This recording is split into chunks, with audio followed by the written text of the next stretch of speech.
Okay, so let's quickly revise what we have been discussing in yesterday's class, है ना, what we have discussed. तो हमने start किया था रेगुलर पॉलीगॉन, है ना. तो रेगुलर पॉलीगॉन के कुछ स्टैंडर्ड फॉर्मूले थे, वो फटाफट रिवाइज कर लेते हैं, राइट. एंड रिमेंबर ये टॉपिक में ना मोस्टली फॉर्मूला बेस्ड ही क्वेश्चंस होते थे. आपको ज़्यादा सोच के करने की कोई ज़रूरत नहीं है. Direct strictly formula based.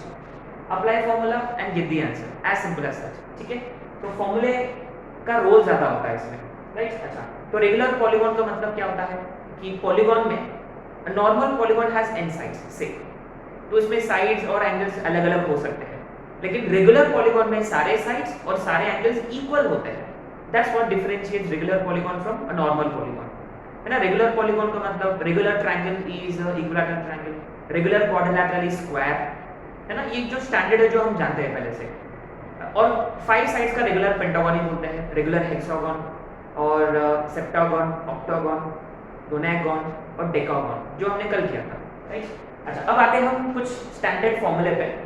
तो क्या है, बेसिकली सारे इंटीरियर एंगल्स का सम होता है n-2 into 180 और ईच इंटीरियर एंगल होता है n-2 into 180 अपॉन n, क्योंकि n एंगल्स है, n एंगल्स का सम है n-2 पाई, n से डिवाइड किया तो हर एक एंगल मिल जाएगा.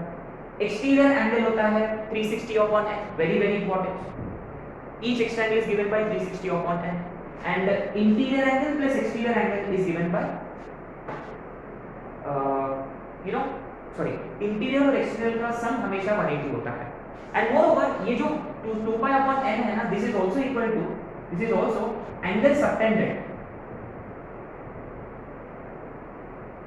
Subtended by any side at circumcentre या इन सेंटर, है ना. This is also very important. ये जो 2 पाई बाय n है ना, ये एक्सटीरियर एंगल भी होता है और angle subtended by any side, कोई भी साइड कंसीडर करो सेंटर पे, ये जो एंगल है ना, ये पूरा एंगल होता है 2 पाई अपॉन n, है ना. Very important, let's keep this in mind, क्योंकि रिमेंबर ये पूरा 360 होता है. एंड रिमेंबर जब आप सेंटर को ऐसे वर्टेक्स से जॉइन करोगे, राइट, तो क्या है कि ये n ट्रायंगल्स में डिवाइड होगा, तो इसीलिए ये 2 पाई अपॉन n, ठीक है. अच्छा, एंड रिमेंबर ये कैपिटल R होता है जो वर्टाइसेस से पास होगा. Okay, a very important point we need to keep in mind regarding capital R and small r is capital R जो है वो सर्कम रेडियस है, माने वर्टाइसेस से पास होता है वो सर्कल. तो remember in such cases centre to vertex वाला जो डिस्टेंस है ना, वो हमेशा रिमेन सेम. माने OA is equal to OB is equal to OC is equal to and so on, और ये होता है R. तो always keep this in mind, circum radius जो है वो हमेशा इक्विडिस्टेंट होता है फ्रॉम वर्टाइसेस, माने वर्टाइसेस से हमेशा सेम दूरी सेम होता है हमेशा, है ना. अच्छा, और ये जो स्मॉलर है ना, ये जो स्मॉलर है ये इन रेडियस बोलते हैं हम स्मॉलर को, और ये साइड से इक्विडिस्टेंट होता है. माने आप परपेंडिकुलर ड्रॉ करो on to any side, on to every side, ठीक है, तो ये R होता है. तो स्मॉल r जो है it is equidistant from sides, capital R equidistant from vertices, है ना. Very important point. तो हमने कैसे डिराइव किया था ये सारे, ये ईच पाई बाय n होगा, तो इसमें हमने ट्रायंगल प्रॉपर्टी अप्लाई किया है ना. साइन अप्लाई किया तो कैपिटल R आ गया, tan अप्लाई किया तो स्मॉल r आ गया, है ना. ये बहुत इंपॉर्टेंट फॉर्मूले है, राइट. अब आते हैं एरिया के फॉर्मूले पे. तो क्या basically if you look at area के ना 3 फॉर्मूले हैं. One in terms of small r, one in terms of capital R and third in terms of size. तो ये होता है r² tan pi by n, n r² tan pi by n, और ये होता है n/2 capital R² sin 2 pi by n और n/4 side का स्क्वायर इनटू शायद से ये होता है cot पाई बाय n. अब इसको ऐसे ही याद रखना है, n r²/2 na²/4 और tan sin cot, और ये देखो 2 पाई बाय. मुश्किल है, it's difficult but let you remember. Anyway, so ये हो गया अपने 3 फॉर्मूले, सॉरी 7 फॉर्मूले, है ना. चलो अब आते क्वेश्चंस पे. In fact I guess we were discussing वो हेक्सागन वाला क्वेश्चन, है ना. रेगुलर हेक्सागन वाला क्वेश्चन हम सॉल्व कर रहे थे और वो शायद से टाइम खत्म हो गया, we ran out of time. So let's recall about the question was कि a0, a1, a2, a3, a4, a5 are the consecutive vertices of a regular hexagon, है ना, are consecutive vertices of a regular hexagon inscribed in a unit circle, माने अंदर draw किया हमने, circle के अंदर draw किया गया। ये क्वेश्चन नंबर कौन सा 4 था क्या अपना? तो बेसिकली मैंने एक सर्कल ड्रॉ कर लिया, ठीक है, तो इसमें एक रेगुलर हेक्सागन इंसर्ट करना है आपको, समथिंग लाइक दिस। वाह, ब्रिलियंट फिगर। अच्छा, तो ये a0, a1, a2, a3, a4, a5 ये दे रखा है ना। नाउ थिंग इज की रेगुलर हेक्सागन को हमने इंस्क्राइब किया है, इंस्क्राइब माने अंदर ड्रॉ किया गया है एक यूनिट सर्कल में, एक यूनिट सर्कल में। मैंने ऑब्वियसली मान लो कि this is centre of the circle. Remember ये जो सेंटर है ना, इस क्या बोलते हैं रेगुलर हेक्सागन का सर्कम सेंटर भी होता है और इन सेंटर भी होता है ना, कीप दिस इन माइंड, यही S होता है और यही I भी होता है ना। अच्छा, तो सर्कल का रेडियस दे रखा है, keep this in mind. Remember be careful, ये जो सर्कल का रेडियस है ये R है कि कैपिटल R है, व्हिच ऑफ दिस टू? तो आपको अच्छा कैपिटल R का मतलब सर्कम रेडियस, अगर वो बाहर से ड्रॉ किया गया है सर्कल तो वो कैपिटल R होगा रेडियस, अगर वो अंदर ड्रॉ किया हमने तो फिर वो होगा इन रेडियस। तो इस केस में वो कैपिटल R है कि स्मॉल r है? 1 कैपिटल R, वेरी गुड। तो capital R is given to us which is 1 unit, ठीक है। देखो सर्कल बाहर से ड्रॉ किया गया है, ये सर्कम रेडियस है ना, इसका मतलब देखो ये 1 यूनिट है, देखो ये 1 यूनिट है, दिस इज 1 यूनिट, राइट? अच्छा, fine. Then he is asking us to find these quantities a0, a1, दूसरा a0, a2, तीसरा a0, a3 और चौथा a0, a4। These are the ones we are asked to find, है ना? अच्छा, very interesting, very interesting। ये regular hexagon है, इसका मतलब n is 6, ठीक है। अच्छा, और ये देखो ये सेंट्रल एंगल कितना होता है इसका, हर एक साइड, रिमेंबर हर एक साइड सेंटर पे कितना एंगल सबटेंड करता है, अभी अभी डिस्कस किया हमने, ये पूरा 360 होता है अपॉन n, अपॉन, क्योंकि ऐसे जॉइन किया ना कितने ट्रायंगल्स बनेंगे, 6 ट्रायंगल्स बनेंगे, इज इट? तो एक एंगल होता है 360 अपॉन 6, है ना, 2 पाई अपॉन 6, ये 2 पाई अपॉन 6, इसका मतलब this is nothing but pi by 3, 60 degree होता है ये। अच्छा, बहुत इंटरेस्टिंग है ये 60 डिग्री है, what does it mean? What does it mean ये 60 डिग्री है? देखो ये ऑलरेडी दोनों इक्वल है, ये दो साइड्स इक्वल है, if you consider this as O, OA0, OA1 are equal, उनका बीच का इंटीरियर एंगल 60 डिग्री है, आइसोस, हां वेरी गुड। तो आइसोसेलेस ट्रायंगल में अगर एक एंगल भी 60 होता ना तो पूरा इक्विलैटरल बनेगा, ये बहुत पहले कर चुके हैं। इसका मतलब ये बने, इसका मतलब ये भी ऑटोमेटिकली 1 हो जाएगा, ठीक है। तो बेसिकली हमने क्या किया, सेंटर टू A0 जॉइन कर दिया, A1 भी जॉइन कर लिया हमने, तो ये 60 डिग्री आया, और ये आइसोसेलेस ट्रायंगल है, एक एंगल 60 है तो ये इक्विलैटरल बनेगा। सो A0 A1 is directly 1 because O A0 A1 is equilateral, all sides equal, तो A0 A1 तो ऐसे मिल गया। अब आते हैं हम A0 A2 पे, है ना, A0 A2 पे आते हैं।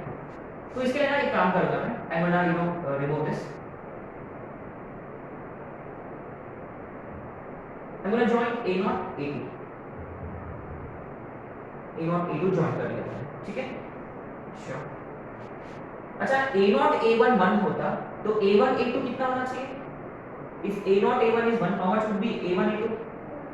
1, क्योंकि ये रेगुलर हेक्सागन है, रेगुलर हेक्सागन में सारे साइड्स इक्वल होते हैं, ये 1 है तो सारे साइड्स 1, तो ये भी 1 है ना।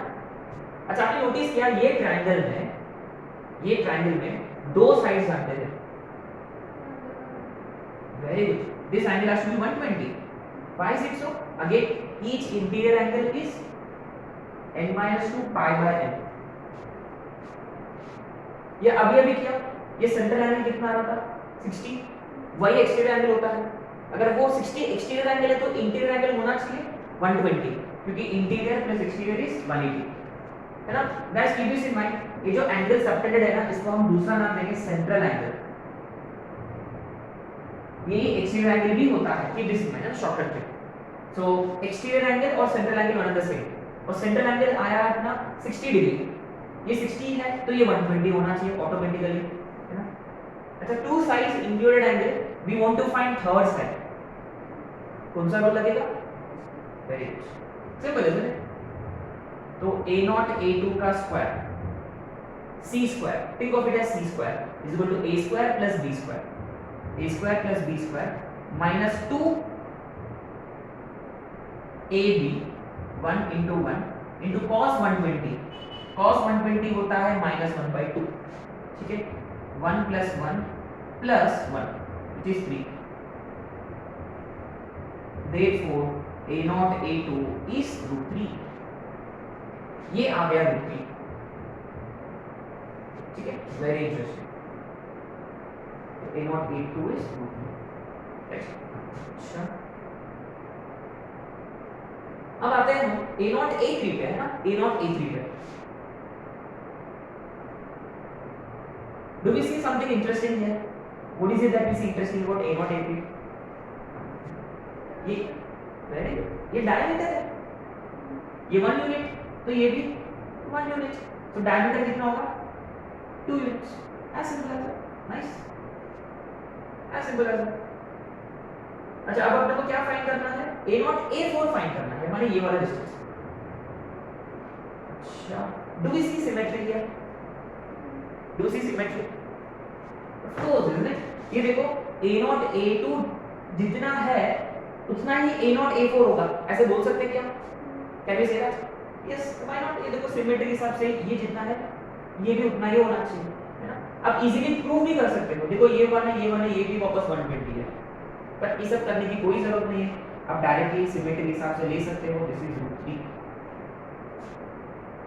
ठीक है। So this was a very nice question, ये ऑलरेडी एडवांस में आ चुका है ना। So very nice question, I like to keep this in mind, ठीक है। अच्छा, ये जो एक्स्ट्रा पॉइंट है जो हमने आज ही बात किया है, keep this in mind always, central angle itself is exterior angle, ठीक है। ओके, आगे बढ़ेंगे।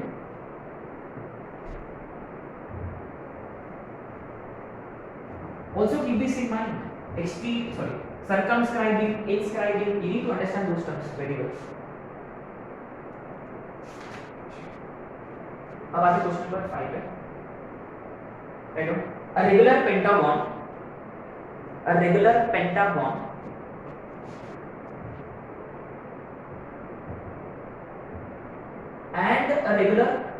decagon have same perimeter। अच्छा, दोनों का पेरीमीटर सेम है, perimeter of penta is equal to perimeter of deca, perimeter of penta, they have same perimeter, so we need to prove that ratio of their areas माने area penta is to area deca is equal to 2:5, is equal to 2:5, right? Okay, let's see। अच्छा, पहली बात, उनका perimeter same है, right. What does it mean? उनका perimeter same है। अच्छा, pentagon में कितने साइड्स होते हैं? 5 साइड्स होते हैं। अच्छा, इसको हम सिंपलीफाई कैसे करेंगे इसको? Perimeter of pentagon is 5 times each side of pentagon is equal to decagon में 10 साइड होते हैं, 10 साइड का गुना सम 10 times side of decagon, that means। अच्छा, तो पेंटागन का साइड, तो साइड को हम स्मॉल में रिप्रेजेंट करते हैं, तो side of pentagon is 2 times side of decagon. अच्छा, so from this ये कंडीशन मिला है ना, तो each side of pentagon should be equal to 2 times each side of decagon। अच्छा, अब अपने को ना उनका एरिया का रेशियोज निकालना है। अच्छा, तो अपने पास एरिया का फॉर्मूला पड़ा है, तो आप लोगों को क्या लगता है कि कौन सा फॉर्मूला बेटर होगा? साइज वाला, क्योंकि अपने पास जो रिलेशन है वो साइज के टर्म्स में है। Yes exactly, this is what you need to identify कि क्वेश्चन में क्या दे रखा है। साइज के टर्म्स में कंडीशन है तो ऑब्वियसली हम साइड वाला फॉर्मूला अप्लाई करेंगे, ये वाला, ठीक है। So let's do it. So therefore इनका रेशियो है ना, डायरेक्ट करेंगे। एरिया ऑफ पेंटागन के लिए नंबर ऑफ साइड्स कितने होते हैं, डायरेक्ट ये वाला फॉर्मूला अप्लाई करेंगे, n/4। तो यहां रहेगा 5/4 इंटू AP का स्क्वायर, है ना, साइड ऑफ पेंटागन का स्क्वायर इंटू cos 5/5, राइट। अच्छा, is to, remember is to का मतलब डिवीजन में है, वो दोनों रेशियो में है। अब 10/4 8 डेकागन, साइड ऑफ डेकागन का square into cos pi upon ये रहेगा 10, इज इट, n is 10। अच्छा 4 कटेगा, 5 how many times, 5 2 times। अच्छा AP is 2AD, उसका स्क्वायर ये हो जाएगा 4AD का स्क्वायर होल डिवाइडेड बाय ये 2AD का स्क्वायर, ठीक है। अच्छा AD स्क्वायर कटेगा 2 टाइम्स, तो अल्टीमेटली 2 ऊपर बचेगा। एंड अब इस पे आते हैं, पाई अपॉन 5 का मतलब कितना होता है, 80 डिग्री होता है, देखो 180 अपॉन 5, अच्छा 36 होगा। अपने पास है वैल्यूज, sin 18 का है और cos 36 का है ना। sin 18 कितना होता है, √5, sin वाला नेगेटिव होता है, √5 - 1/4, और cos 36 कितना होता है, √5 + 1/4 होता है, सही है। अच्छा लेकिन ये तो कॉट है ना, दोनों को अप्लाई करें थोड़ी सी, शायद से साइन कॉस में कन्वर्ट करें तो बेटर फील आएगा शायद से ना, ठीक है। तो cot π/5 का मतलब ये 36 डिग्री है, cot 36 डिग्री, तो ये cos 36 डिग्री अपॉन sin 36 नहीं है अपने पास। अच्छा फाइन, और ये वाला cos 18 डिग्री, सही है क्या, और ऊपर में sin 80 degree, correct. This is what we have right now. ये वाला cot cos अपॉन sin, ये वाला cot cos अपॉन sin, इसका वैल्यू है अपने पास, इसका भी वैल्यू है लेकिन इसका नहीं है, दोनों का नहीं है।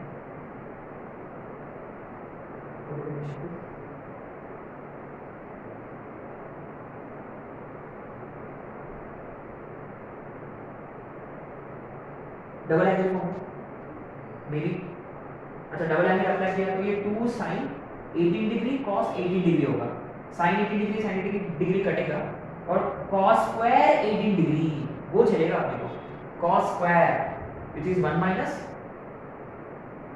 sin स्क्वायर, आंसर हो जाएगा मुश्किल है कैलकुलेशन है ना, इधर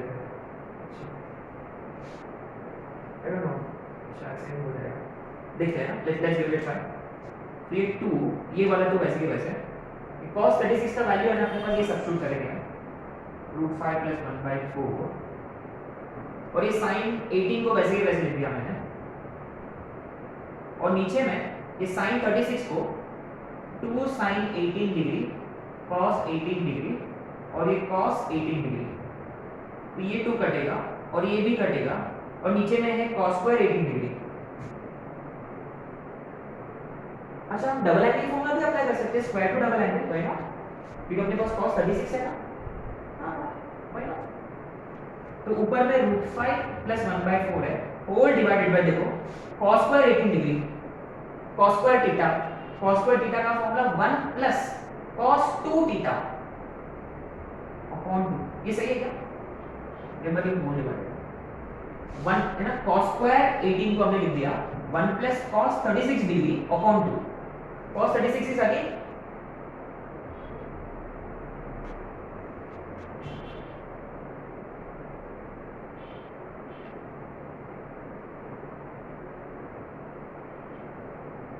आ रहा है, यस ये 2 हाउ मेनी टाइम्स, सर एक काम करेंगे, ये 2 ऊपर जाएगा, ये 2 सबसे ऊपर जाएगा, ये 2 ऊपर जाएगा, ये देखो ये √5 + 1/4 बाइसी की वजह से इंटू 4 1 जा 4 प्लस √5 + 1, 4 + √5 + 1, 5 + √5 हो जाएगा अपॉन 4, सही है क्या? एलसीएम क्रॉस मल्टीप्लिकेशन, ये 4 कटेगा और आपने नोटिस किया इसमें से हम √5 कॉमन ले सकते हैं, इसमें से √5 कॉमन लिया तो ये कटेगा, अल्टीमेटली आंसर आएगा 2/√5, which is 2:5। Calculation part difficult था समझो, ये देखो ये पूरा ट्रिग्नोमेट्रिक फंक्शन वाला part, so always keep this in mind है ना, these always come in handy है ना, ये तो रखना ही है आपको कंटिन्यू, ठीक है। अच्छा पेरीमीटर इक्वल्स थे तो साइड में कंडीशन मिल गया, तो हमने उनका एरियाज का रेशियो निकालना था, तो साइड वाला फॉर्मूला अप्लाई किया, एवरीथिंग वाज फाइन एक्सेप्ट ये 18 डिग्री 36 पे फर्स्ट ग्रेड है ना, तो ये वाला हाफ एंगल वाला आइडिया इंपॉर्टेंट था। अब आते हैं नेक्स्ट क्वेश्चन,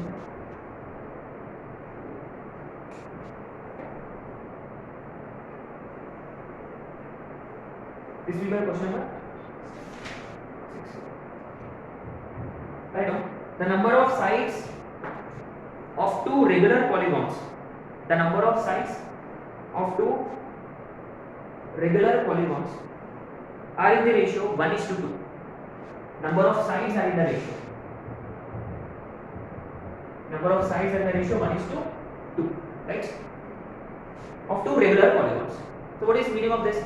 अगर मान लो पहला रेगुलर पॉलीगॉन का साइड्स अगर n होते, n नंबर ऑफ साइड्स होंगे, तो दूसरा रेगुलर पॉलीगॉन का 2n हो जाएगा, है ना।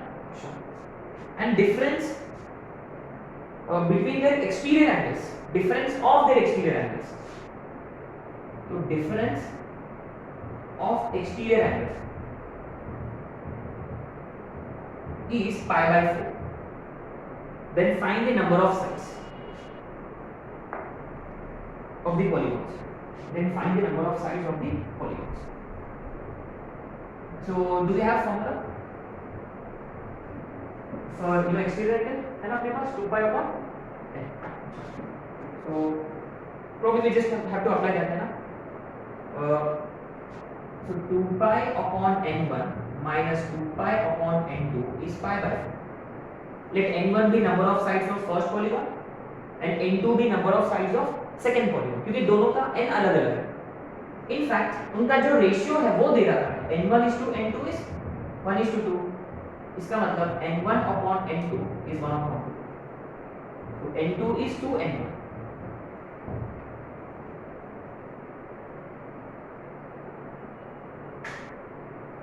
ठीक है, यूज करें क्या?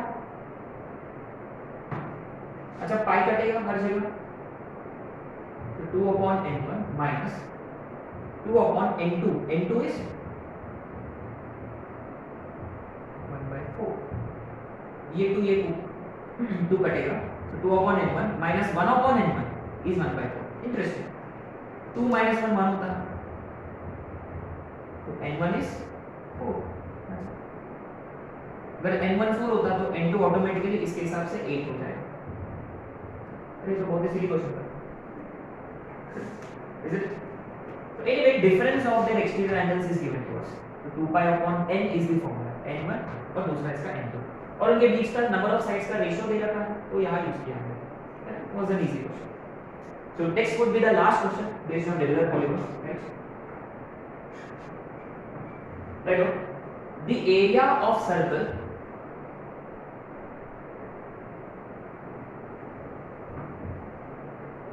find the ratio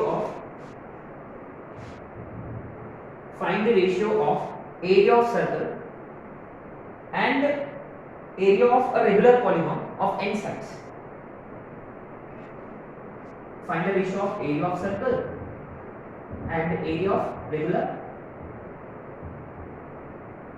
polygon of n sides, given that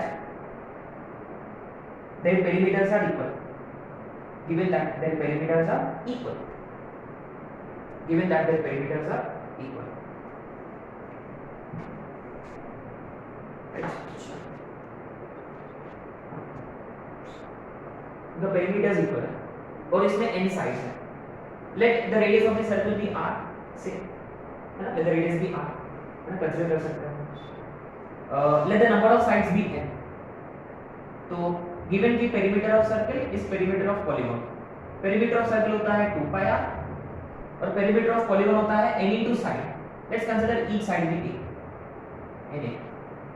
है ना? अपने पास एक कंडीशन है r और a की टर्म्स में. Right? Let's use this condition हो जाएगा. और उनका एरिया का रेशियो निकालना है.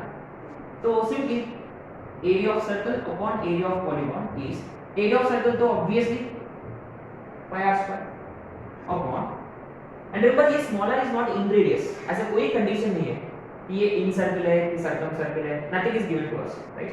बस इतना दे रखा है उनका पेरीमीटर्स इक्वल है करके, है ना? ऐसे r दे दिया हमने जस्ट करके. और पॉलीगॉन का कौन सा फॉर्मूला अप्लाई करें? r के टर्म्स में, कैपिटल r के टर्म्स में कि a के टर्म्स में? हां, रिमेंबर ये वाला r अलग है. ये r इन रेडियस है इस पॉलीगॉन का.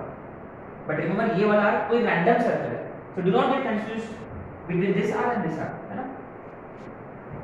तो साइड्स के बीच साइड के रिलेशन. तो फॉर्मूला क्या रहेगा इसका? n/4 a square cot pi by. अच्छा, अब देखो r को या a को एलिमिनेट करना पड़ेगा. से अगर हमने r को एलिमिनेट किया तो what is r? na upon 2 pi.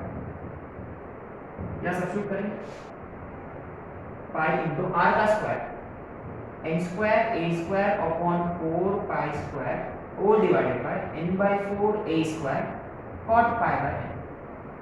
ठीक है? अच्छा, a square 4 एक n कटेगा.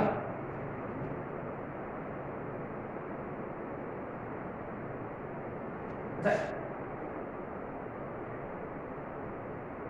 एक पाई भी कटेगा. तो ऊपर में देखो सिर्फ n ही बचा है. n/pi बचा है ऊपर में. देखो ऊपर में n/pi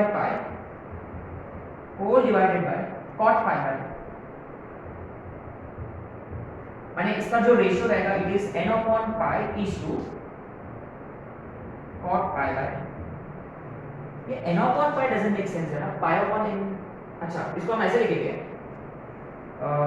अच्छा, ये देखो cot ऊपर जाएगा तो क्या बनेगा? tan. तो ये tan pi by हो जाएगा.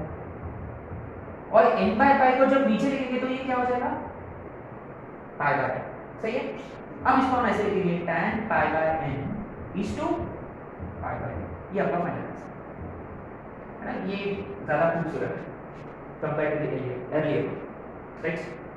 So there you go. That's it. These are the questions that I could find, you know, in like 2 to 3 textbooks. I had to refer 2 to 3 textbooks to find these questions. ठीक है? तो इसके अलावा और कोई questions है ही नहीं. तो आपको ना इन फॉर्मूले पे ध्यान रखना है. these 7 फॉर्मूले. ठीक है? तो हम नेक्स्ट लेक्चर में करेंगे मेंस एडवांस ATT क्वेश्चंस करेंगे. राइट?